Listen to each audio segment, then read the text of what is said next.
పిచ్చిగా సీనియర్, భయం, టెన్షన్. నాలో నేను దాచుకున్న నిజాన్ని కక్కేస్తాను. లేకపోతే టెన్షన్ లో నా బుర్ర బద్దలైపోయేలా ఉంది. మీకే చెప్పేస్తాను. మీరే నాలో దాచుకున్న నిజాన్ని వినాలి. మళ్ళీ ఇంకో సీక్రెటా? నానేమన్నా సీక్రెట్ లాక్కట్లేటరా? అందరూ వచ్చి సీక్రెట్లు నాకు చెప్పేస్తారు. ఎన్నెన్ని దాచాలరా? ఎన్నెన్ని దాచాలంటున్నాను. ఒక నిజాన్ని దాచడం ఎంత కష్టమో నీకు తెలుసా? నాకు తెలుసు. అన్ని తెలుసు, ఏమీ తెలియనట్టు నటించడం ఎంత కష్టమో తెలుసా?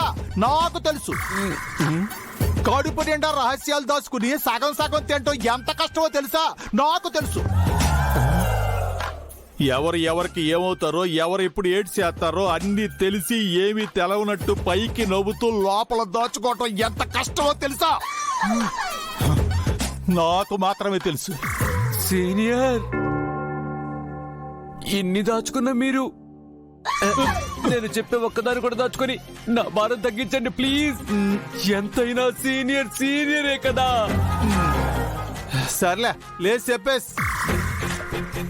అసలు విషయం ఏంటంటే, కార్తిక్ గారు ప్రమీలా మేడం మీద ఇంట్రెస్ట్ చూపిస్తున్నారని ఆల్రెడీ మీకు చెప్పేశాను కదా. అది కేవలం ఇంట్రెస్ట్ కాదు, ఇష్టం, ప్రేమ అని అర్థమైపోయింది. అసలు ఏం జరిగిందంటే,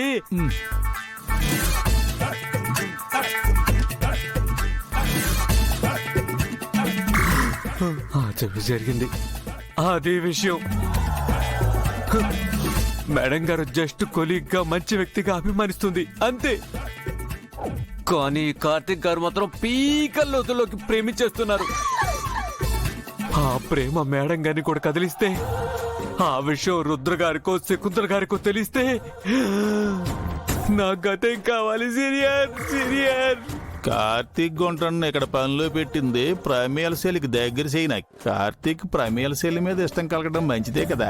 వీడికి అసలేసిన తేలకు గింజేసుకుంటున్నాడు పాప. బాధపడకరుగా మగ్గ, నాకు చెప్పినావు కదా, నీ బాధ తీరిపోలేదు కదా. ఈ రహస్యం నువ్వు ఏరే ఎవరికి తెలవకుండా చూసుకో.